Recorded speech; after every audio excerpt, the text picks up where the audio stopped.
अंगारापूर नावाचं एक गाव होतं, जिथे वीर त्याच्या बायको चित्रासोबत राहत असायचा.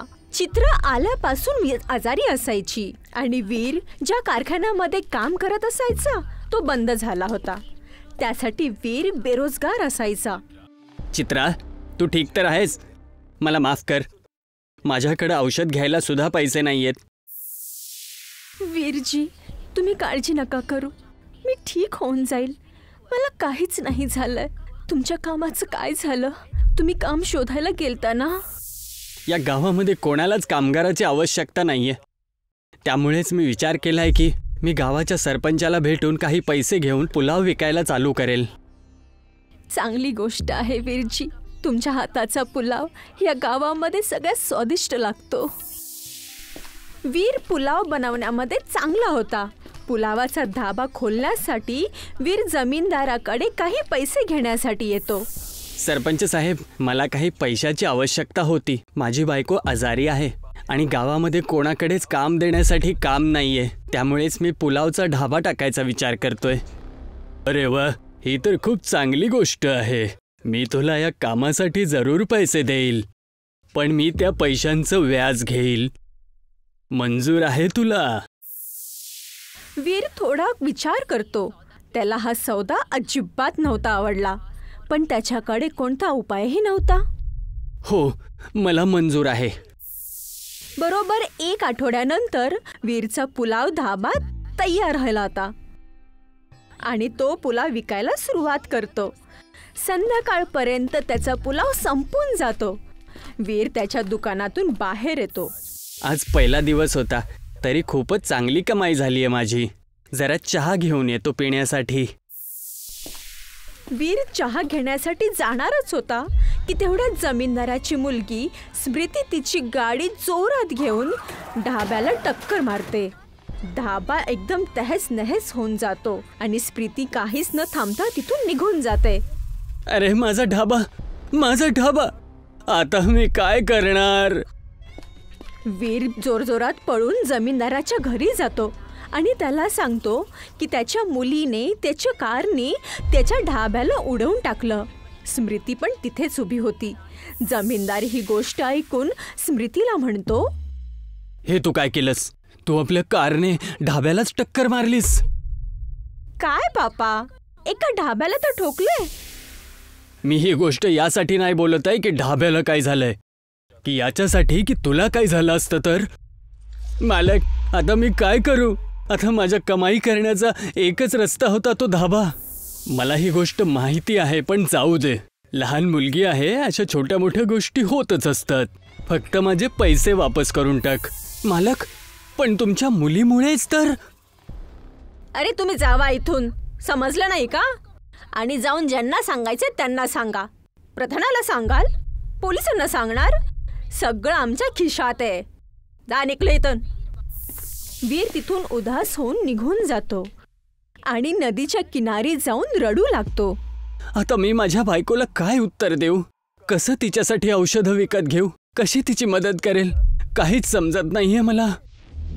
तेवढ्यात तिथे नदीच्या किनारी एक मोठी घास त्याला हलताना दिसते. वीर तिथं बघण्यासाठी जातो आणि तो पाहतो की तिथे एक भालू एका जाळामध्ये फसलेला आहे. हा तर अस्वल आहे. खूपच त्रासात दिसत आहे. थांब, मी तुला उघडतो. उघडल्यानंतर जर मारून जरी टाकलंस तर मला काही फरक नाही पडणार. वीर त्याचा जाळ उघडतो आणि भालू आझाद होऊन जातो. भालू अचानकपणे बोलू लागतो, तुझं खूप खूप धन्यवाद माणसा. आज जर तू नसतास तर मी कोणाचा तरी शिकार झालो असतो. वीर आश्चर्यामध्ये पडतो की हा भालू बोलू कसा शकतो. असं धक्का नको बसवून घेऊस वीर. मी बोलणारा अस्वल आहे. चल माझ्यासोबत. तू माझा जीव वाचवल्यामुळे मी तुला काही देऊ इच्छितो. भालू त्याला त्याच्या गुहेमध्ये घेऊन जातो, जिथे 3 मोठे मोठे नारळ ठेवलेले होते. भालू त्यातला एक नारळ वीरला देतो. मला माहिती आहे की तू त्रासामध्ये आहे. बहुतेक हा नारळ तुझा त्रास दूर करेल. याला जमिनीमध्ये पुरून टाक आणि जे काही तुला पाहिजे ते मागून घे आणि पुढच्या दिवसाची वाट बघ. वीर नारळ घेऊन घरी जातो. वीर नारळाला त्याच्या घराच्या बाहेर गाडतो. दुसऱ्या दिवशी सकाळ होते. वीर घराच्या बाहेर येतो आणि बघतो की घराच्या बाहेर एक मोठं नारळाचं झाड झालेलं आहे. अरे, इथे तर खरंच नारळाचं झाड आलंय. एका नारळाला झाडावरून तोडून बघतो. वीर नारळाच्या झाडावरती चढून 3 नारळ तोडतो. नारळाला तोडल्यानंतर तो बघतो की नारळच्या आतमध्ये बनवलेलं पुलाव आहे. हा तर खरंच जादूचा नारळ आहे. मी काल त्या नारळाला पुरताना पुलावाचा विचार केला होता आणि आज मला नारळाचं झाड आणि त्या नारळामध्ये पुलाव सुद्धा भेटला. वीर नारळ पुलाव घेऊन जातो आणि त्याची बायको चित्राला खाऊ घालतो. नारळ पुलाव खाल्ल्यानंतर चित्राची तब्येत एकदम टनाटण होऊन जाते. हा तर खूप स्वादिष्ट पुलाव आहे पतिदेव. हे नारळ पुलाव लोकांची तब्येत पण ठीक करतो. याला लवकरात लवकर गावामध्ये विकायला सुरुवात करा. मी आता ठीक झाले. आता मीही तुमच्यासोबत याला गावामध्ये विकेल. वीर खूप सगळ्या नारळाला तोडतो आणि जिथे त्याचा ढाबा होता तिथे त्याला जाऊन विकायला चालू करतो. चित्रा पण त्याच्या सोबतच होती. नारळ पुलाव घ्या. तुम्ही असा पुलाव कधीच तुमच्या आयुष्यात खाल्ला नसेल. प्रधान तिथून चाललेला होता. काय? नारळाचा पुलाव? जरा एक पुलाव तरी खाऊ घाल. मी तरी बघेल की शेवटी हे आहे काय. हो प्रधानजी, आत्ता देतो. वीर प्रधानाला नारळ काटून देतो. प्रधान नारळ पुलाव खाऊन खूप आनंदी होतो. वाह, याच्या आधी मी एवढा चांगला पुलाव कधीच नाही खाल्लाय. 2-3 नारळाचे पुलाव माझ्या घरी सुद्धा पाठव. ठीक आहे, आत्ताच पाठवून देतो. हळूहळू पूर्ण गावामध्ये सगळे नारळ पुलावाचे दिवाने होऊन जातात आणि वीर धनवान होऊन जातो. वीर जमीनदाराचा पूर्ण पैसा व्याजासहित चुकवतो. जमीनदाराला आता ह्या गोष्टीची चिंता सतवते की वीर आता त्याच्यापेक्षा जास्त श्रीमंत नाही व्हायला पाहिजे. सगळं तुझ्यामुळे झालंय. ना तू त्याच्या ढाब्याला टक्कर मारली असती, ना तो नारळाचा पुलाव विकायचा परत चालू केलं असतं. बाबा, मला माफ करा. मला नव्हतं माहित की असं काहीतरी होईल. चल जाऊन बघूया हा नारळ पुलाव बनवतो तरी कसे. कारण की कोणी नारळामध्ये पुलाव बनवूच कसं शकतो. जमीनदार आणि त्याची मुलगी स्मृती दोघेही वीरच्या दुकानावरती जातात. मला माफ कर वीर. मला तुझ्यासोबत असं नव्हतं करायला पाहिजे. माझ्या मुलीने तुझ्या ढाब्याला खराब करून खूप वाईट केलं. मला माफ करा तुम्ही. मला माझी शिकवण मिळाली.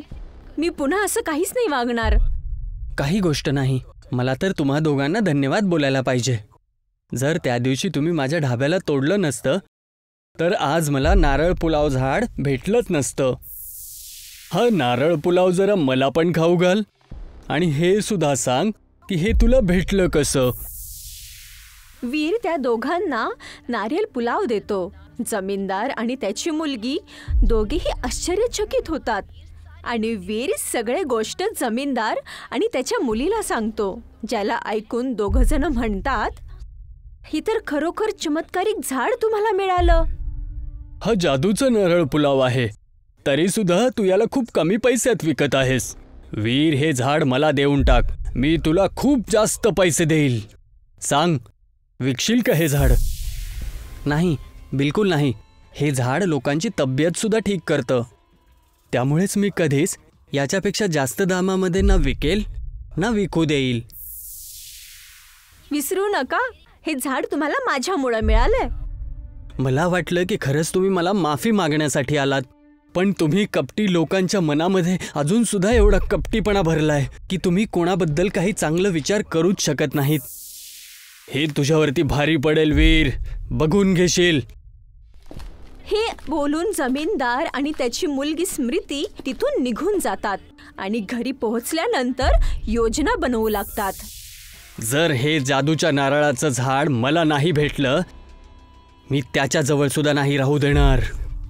तो एक दिवस माझ्याकडे पैसे मागत होता, आज त्यानेच माझा अपमान केला आहे. बाबा, माझ्याकडे एक योजना आहे. जर आपण त्याच्या नारळ पुलावाच्या झाडाला तोडलंच तर ते नारळाचं झाड पण नाही आणि नारळ पण नाही राहणार. हे बोललीस तर तू एकदम बरोबर. रात्रीची वेळ होते आणि वीर त्याच्या धाब्याला बंद करतो. आज लवकर बंद करून घरी जातो. आज चित्राने जेवण्यासाठी खूपच छान जेवण बनवलंय. वीर त्याच्या घरी जातो आणि मध्यरात्र झालेली असते आणि मधोमधच जमीनदार आणि त्याची मुलगी त्याच्या घराच्या बाहेर त्या नारियल पुलावच्या झाडाजवळ येतात. बाबा, जर आपण ह्याला तोडू लागलो तर खूप आवाज येईल आणि वीर आणि त्याची बायको दोघे उठून जातील. माहिती आहे मुली, त्यामुळेच मी तेल आणि माचीस घेऊन आलोय. मी या झाडाला जाळून टाकेल. या झाडावरती आग लागली की आपण इथून पळून जाऊया. वा बाबा वा, मानलं तुम्हाला. जमीनदार तेलाला झाडाच्या इर्द गिर्द टाकतो आणि जसं तो जमीनदार झाडाला आग लावणार होता तेवढ्यात तिथे जंगलातून भालू तिथे येतो. तुम्ही काय करत आहात जमीनदार? त्याला हे नारळ पुलावाचं झाड मी दिलं होतं. त्याने तुमचं तर कधी वाईट नाही केलं, तर मग तुम्ही का त्याच्यासोबत असं करत आहात? तुझ्याकडे एवढा पैसा आहे तरी सुद्धा रागाने तुझा आणि तुझ्या मुलीचा डोळे भरलेले आहेत. याची शिक्षा तर तुला जरूर मिळेल सरपंच. मला माफ करा, मला माफ करा. आम्ही नंतर असं काहीच नाही करणार, नक्कीच. भालू कोणता तरी मंत्र बोलतो आणि मंत्र बोलल्यानंतर जमीनदार आणि त्याची मुलगी दोन्ही नारळ पुलावाच्या पेडमध्ये बदलतात. तेवढ्यात वीर आणि त्याची बायको चित्रा तिथे बाहेर येतात आणि भालू आणि त्या दोन झाडांना बघतात. अस्वलजी, तुम्ही आणि इथे दोन झाड कसे? हे झाड माझ्याकडून तुम्हा दोघांना भेट आहेत. खूप मोठा हो आणि गाववाल्यांची मदत कर. तुमचे खूप खूप आभार भालूजी. भालू त्याच्या रस्त्याने निघून जातो आणि वीरचा नारियल पुलाव पूर्ण गावापासून शहर प्रत्येक ठिकाणी प्रसिद्ध होऊन जातो.